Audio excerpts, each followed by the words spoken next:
KNR channel కి స్వాగతం. Bulletin ముందుగా హెడ్లైన్స్ చూద్దాం. తాడేపల్లి కేంద్ర కార్యాలయంలో కృష్ణా జిల్లా అధ్యక్షులు మాజీ మంత్రి పేర్ని నాని ప్రెస్ మీట్. అంబేద్కర్ విదేశీ విద్యా పథకం లబ్ధిదారులతో సీఎం చంద్రబాబు వర్చువల్ సమావేశం.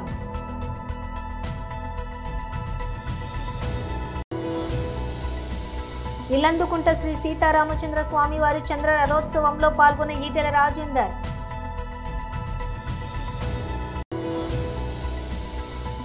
అంబేద్కర్ జయంతి వేడుకలకు హాజరైన కేంద్ర మంత్రి కిషన్ రెడ్డి.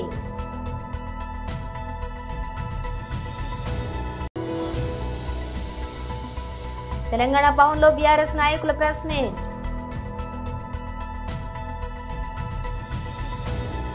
ఇక డీటెయిల్స్ చూస్తే తాడేపల్లి కేంద్రం కార్యాలయంలోని కృష్ణా జిల్లా అధ్యక్షులు మాజీ మంత్రి పేర్ని నాని ప్రెస్ మీట్ నిర్వహించారు. చేసిన రాజ్యాంగ విరుద్ధమైనటువంటి న్యాయ విరుద్ధమైనటువంటి సవరణలను లోక్సభలోనూ అలాగే రాజ్యసభలోనూ కూడా వైఎస్ఆర్ కాంగ్రెస్ పార్టీ వ్యతిరేకించడం జరిగింది. Telugu Desam party, Bharatiya Janata party, Janasena party ఈ మూడు పార్టీలు కూడా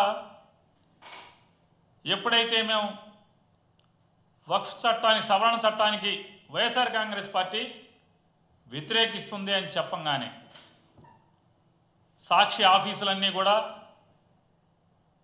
వక్ఫ్ ఆస్తుల్లో ఉన్నాయి, అందుకని చెప్పని వీళ్ళు ఆ చట్ట సవరణకి అడ్డుకునే ప్రయత్నం చేస్తున్నారని చెప్పని ఒకళ్ళ మారి కబుర్లు చెప్పారు ఈ మూడు పార్టీల కూటమి వాళ్ళు.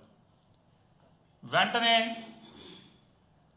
సాక్షి యాజమాన్యం తనకున్న ఆస్తుల మొత్తాన్ని లింకు డాక్యుమెంట్లతో సహా బయట పెట్టంగానే మొత్తం మూసుకుని ప్లేటు ఫిరాయించి రాజ్యసభలో విప్ ఇవ్వలేదు వైఎస్ఆర్ కాంగ్రెస్ పార్టీ, లోక్సభలో మాత్రం వక్ఫ్ చట్టానికి అంటే 1995 వక్ఫ్ చట్ట సవరణకి వ్యతిరేకంగా ఓటు చేశారు. కానీ రాజ్యసభలో మాత్రం చట్ట సవరణకి అనుకూలంగా ఓటు చేశారని చెప్పని తప్పుడు ప్రచారానికి తెరలేపారు. దానికి ముందు విప్ ఇవ్వలేదని చెప్పారు, రాజ్యసభలో విప్ ఇవ్వలేదని చెప్పారు. వెంటనే అయ్యా దిక్కుమాలిన వాళ్ళారా, ఇదిగో వైఎస్ఆర్ కాంగ్రెస్ పార్టీ విప్ ఇచ్చింది అని చెప్పని వెంటనే విప్పును బయట పెట్టంగానే మళ్ళీ నోళ్ళు మూసుకుని ఓటేయలేదు అని చెప్పని మాట్లాడారు. అరే ఓటేయకపోతే మీ చేతనైంది లోక్సభలో రాజ్యసభలో మీరే కదా అధికారం, టీడీపీ మంత్రులు ఉన్నారు, బీజేపీ వాళ్ళు ఉన్నారు, అధికారం మీ చేతిలో ఉంది, మరి బయట పెట్టండి అని నిలదీసేపటికి అక్కడి నుంచి ప్లేట్ ఫిరాయించి ఎక్కడైతే ఈ చట్ట సవరణ ద్వారా వక్ఫ్ చట్ట సవరణ ద్వారా ముస్లింల్లో భారతదేశ వ్యాప్తంగా ముస్లింల్లో అభద్రతాభావం జీవం పోసుకుందో, అలజడి ప్రారంభమైందో, వాళ్ళు ఎక్కడైతే నిరసన కార్యక్రమాలకు మొదలుపెట్టారో వెంటనే సిగ్గు ఎగ్గు లేకుండా తెలుగుదేశం పార్టీ, జనసేన పార్టీ ఈ ముస్లింల నిరసన అంబేద్కర్ విదేశీ విద్యా పథకం లబ్ధిదారులతో సీఎం చంద్రబాబు వర్చువల్ సమావేశం నిర్వహించారు.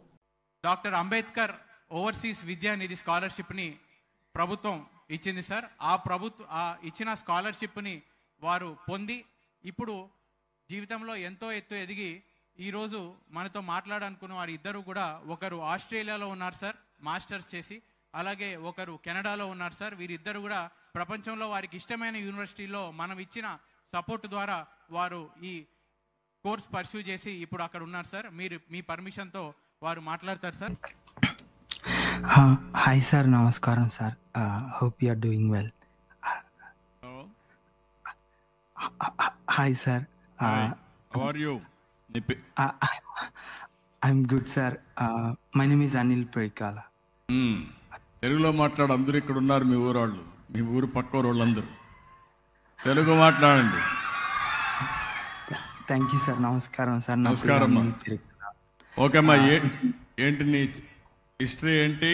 ఎక్కడ పుట్టారు, ఎక్కడ చదువుకున్నారు, ఏ ఊరు మీది? మాది Ithanagar sir, Tenali, Guntur district. Like నేను చదువుకుంది Telugu medium sir, 10th class దాకా. తర్వాత డిప్లొమా చేశాను గుంటూరు విజయవాడ పాలిటెక్నిక్ కాలేజీలో. తర్వాత విజ్ఞాన్ లారాలో ఇంజనీరింగ్ చేసి మాస్టర్స్కి వచ్చాను సార్ కెనడా. మీరు 2017లో ఈ ప్రోగ్రామ్ ఇనిషియేట్ చేసినప్పుడు నేను ఉన్నాను సార్. లైక్ ఇట్ వాజ్ మీరు అంటే ఇనిషియేటివ్ ద్వారా చాలామంది లబ్ధి పొందారు సార్ నాకు లాంటి వాళ్ళు. మా పేరెంట్స్ ఇద్దరు చదువుకోలేదు, నేను మా అమ్మమ్మ లైక్ హెల్ప్తో చదువుకున్నాను సార్. అండ్ ఇక్కడ దాకా రావడానికి ఈ స్కీమ్ చాలా ఉపయోగపడింది సార్. లైక్ ఇలాంటి స్టేజ్లో నేను ఉన్నానంటే ఇట్ వాజ్ లైక్ మీరు చేసిన హెల్ప్ ఈ ప్రోగ్రామ్ ద్వారా చాలా యూజ్ అవుతుంది సార్ చాలా మందికి. మా ఫ్యామిలీ అంతా లైక్ ఈ స్టేజ్కి ఉన్నారంటే it was a turning point in my life sir. So I want to be grateful. ఈ పాయింట్ని మీ దాకా తీసుకురావటం నాకు చాలా హ్యాపీగా ఉంది సార్. ఇలా కన్వే చేసుకోవటం చాలా happy moment sir in my life. Anil garu, yes sir. ఇప్పుడు ఏ ఉద్యోగం చేస్తున్నారు మీరు? నేను సాఫ్ట్వేర్ ఇంజనీర్గా చేస్తాను సార్. ఇక్కడ సాఫ్ట్వేర్ ఇంజనీర్ చేస్తాను సార్ ఇక్కడ కెనడాలో, టొరంటోలో. ఎన్ని సంవత్సరాల నుంచి పనిచేస్తున్నారు? 4.5 years సార్. ఇప్పుడు మీ జీతం ఎంత వస్తూ ఉంది? నాకు 90K అని $90,000 సార్. అంటే ఇండియన్ కరెన్సీ ఎంత?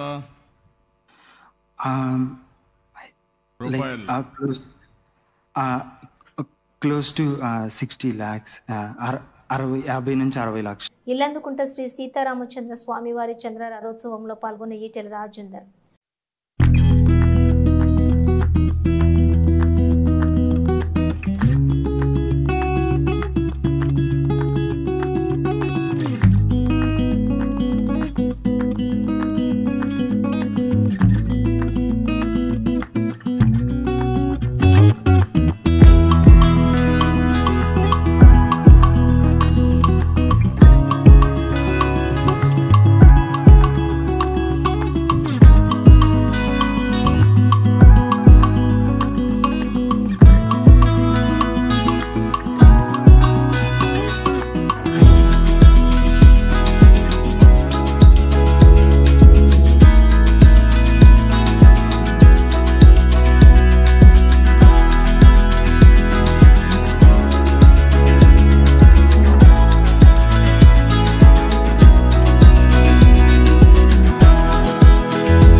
అంబేద్కర్ జయంతి వేడుకలకు హాజరైన కేంద్ర మంత్రి కిషన్ రెడ్డి.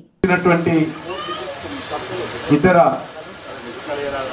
పెద్దలందరికీ పేరు పేరున నమస్కారాలు. ఈరోజు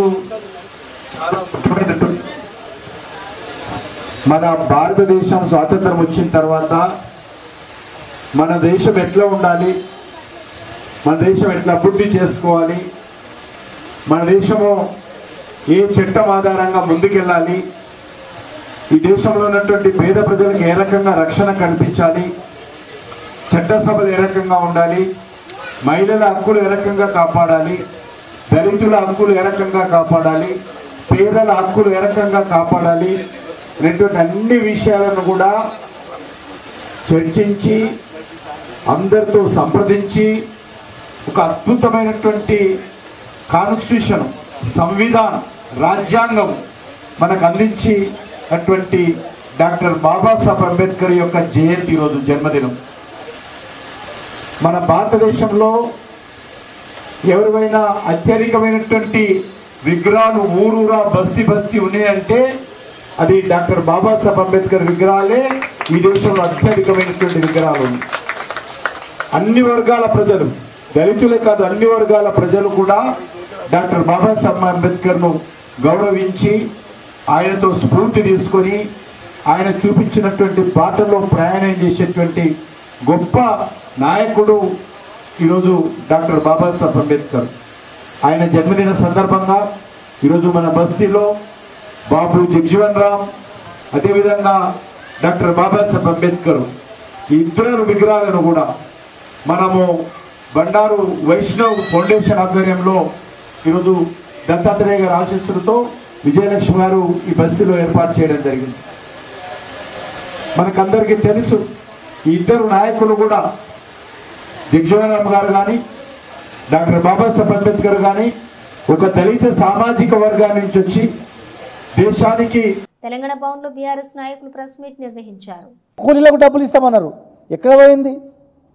కౌలు రైతులకు డబ్బులు ఇస్తామన్నారు, ఎక్కడ పోయింది? మీరు కౌలు రైతులకు ఇస్తామని చెప్పి చాలామంది కౌలు తీసుకున్నారు.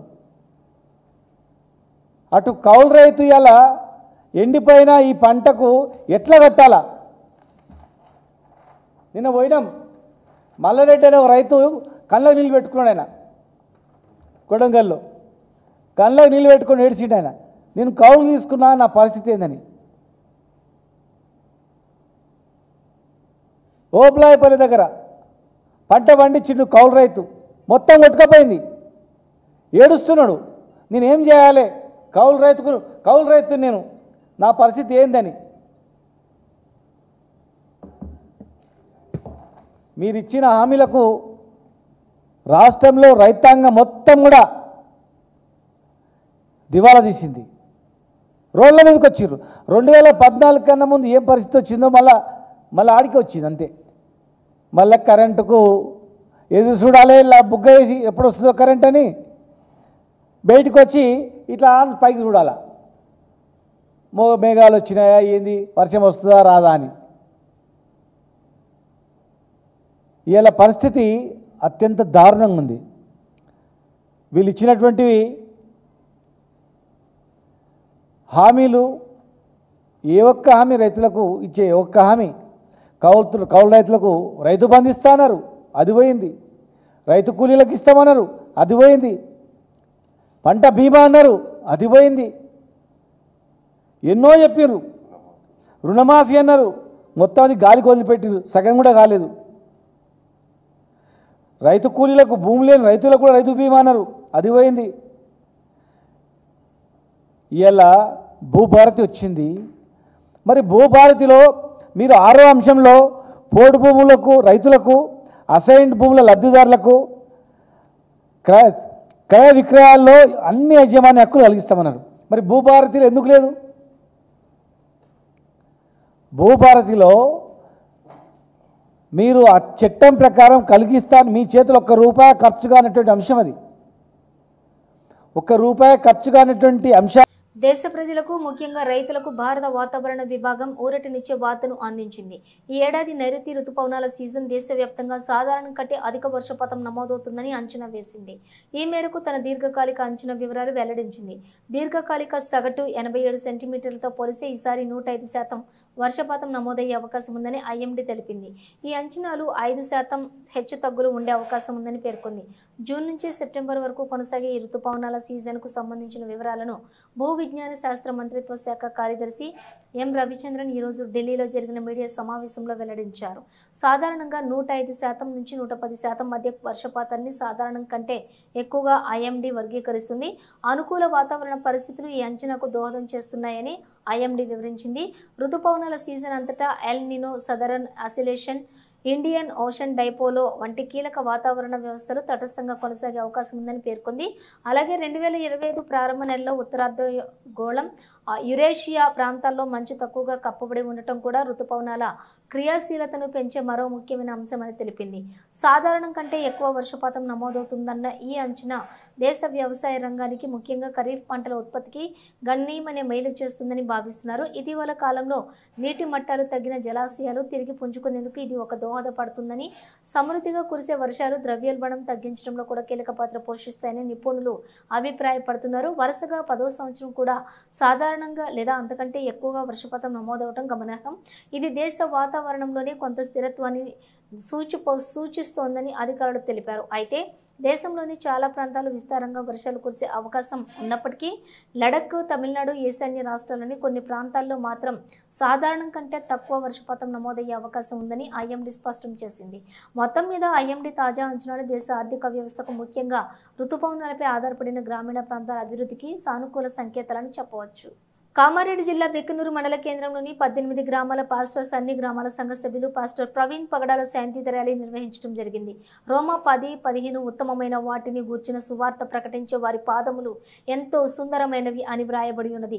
పాస్టర్స్ మాట్లాడుతూ పాస్టర్ ప్రవీణ్ పగడాలది యాక్సిడెంట్ కాదు, హత్య అని వాళ్ళు తెలియజేశారు. పోస్ట్ మార్టం నివేదిక మొత్తం తప్పు అని వారు హెచ్చరించారు. క్రైస్తవులపై ఇంత చిన్న చూపు అంటూ వారు తెలియజేయడం జరిగింది.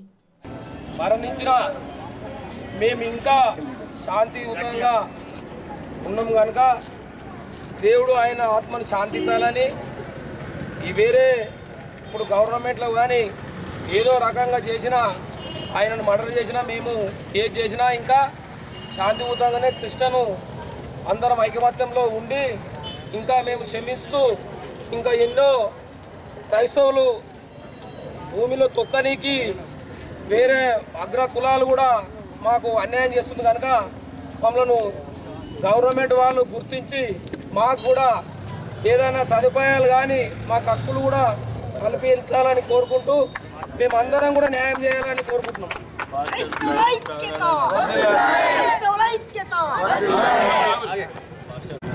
వివిధ మండలాలు వచ్చినటువంటి క్రైస్తవ సోదరులందరికీ దేవుని నామాన్ని బట్టి వందనాలు.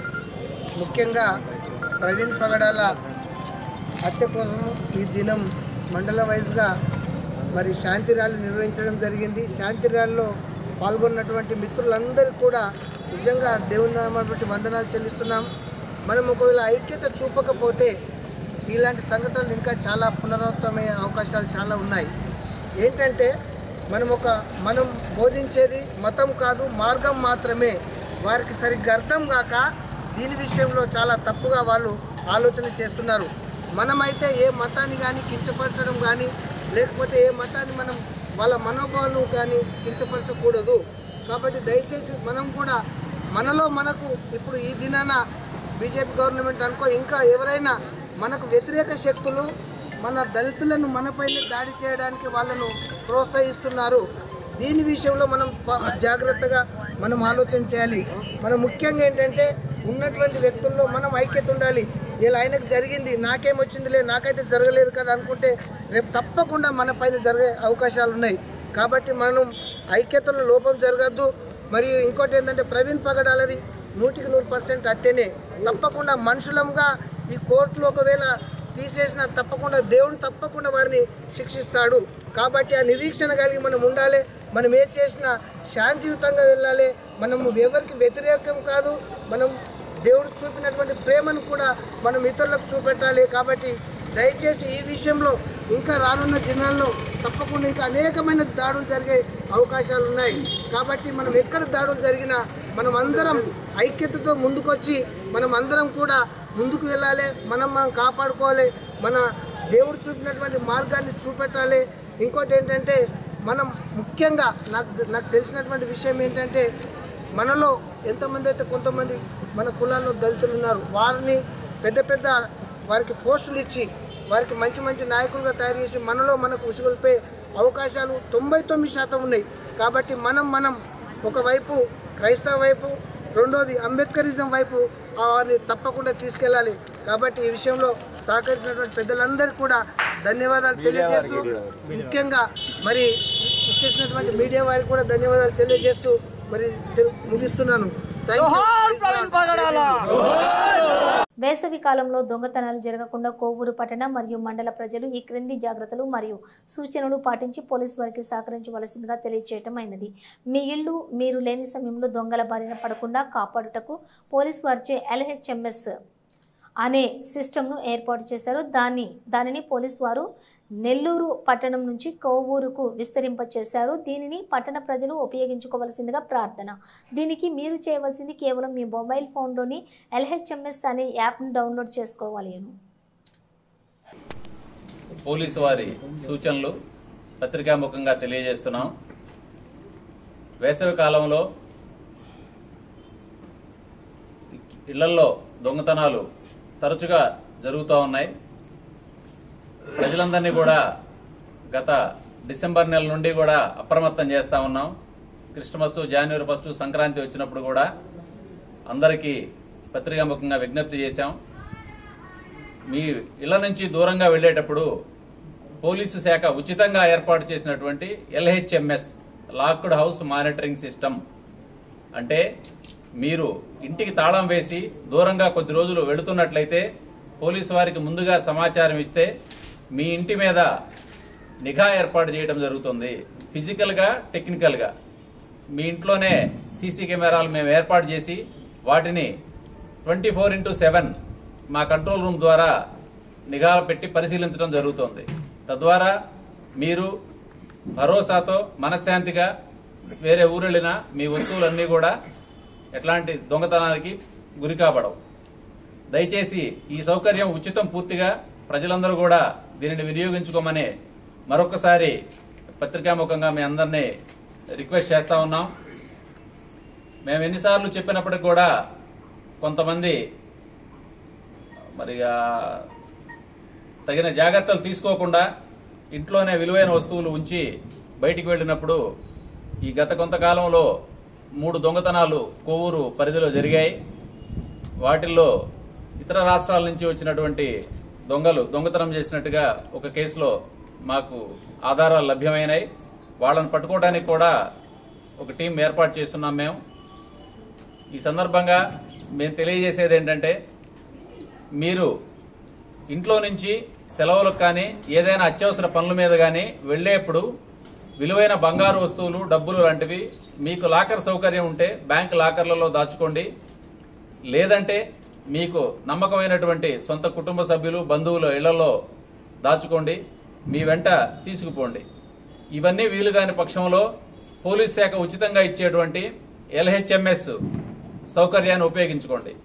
ఈ LHMS యాప్ ప్లే స్టోర్ ద్వారా ప్రతి ఒక్కరూ ఉచితంగా డౌన్లోడ్ చేసుకోవచ్చు. డౌన్లోడ్ చేసుకున్న తర్వాత దానిలో ఆటోమేటిక్ గా పాపప్ విండోస్ వస్తాయి. మీ వివరాలు నమోదు పరిచిన తర్వాత, లొకేషన్ నమోదు పరిచిన తర్వాత మీరు ఎప్పటి నుంచి ఎప్పటి వరకు ఇంట్లో ఉండరో ఆ డీటెయిల్స్ అన్ని తీసుకుంటారు. పోలీసు వారే మీ ఇంటి దగ్గరకు వచ్చి నిఘా కెమెరాలు ఏర్పాటు చేయడం జరుగుతుంది. వాటిని కంట్రోల్ రూమ్ ద్వారా పరిశీలిస్తూ ఉంటారు 24 గంటలు కూడా, డే అండ్ నైట్. అదేవిధంగా దానిని మా పోలీస్ స్టేషన్ కూడా కమ్యూనికేట్ చేస్తారు వాళ్ళు, కంట్రోల్ రూమ్ వాళ్ళు. దాని మీద భౌతికంగా కూడా మేము ఆ ఏరియాలో పెట్రోలింగ్ ఏర్పాటు చేసి. బులెటిన్ ముగించే ముందు హెడ్లైన్స్ మరోసారి. తాడేపల్లి కేంద్ర కార్యాలయంలో కృష్ణా జిల్లా అధ్యక్షులు మాజీ మంత్రి పేర్ని నాని ప్రెస్ మీట్. అంబేద్కర్ విదేశీ విద్యా పథకం లబ్ధిదారులతో సీఎం చంద్రబాబు వర్చువల్ సమావేశం.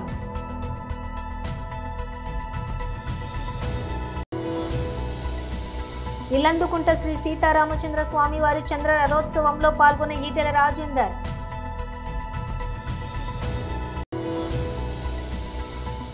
అంబేద్కర్ జయంతి వేడుకలకు హాజరైన కేంద్ర మంత్రి కిషన్ రెడ్డి.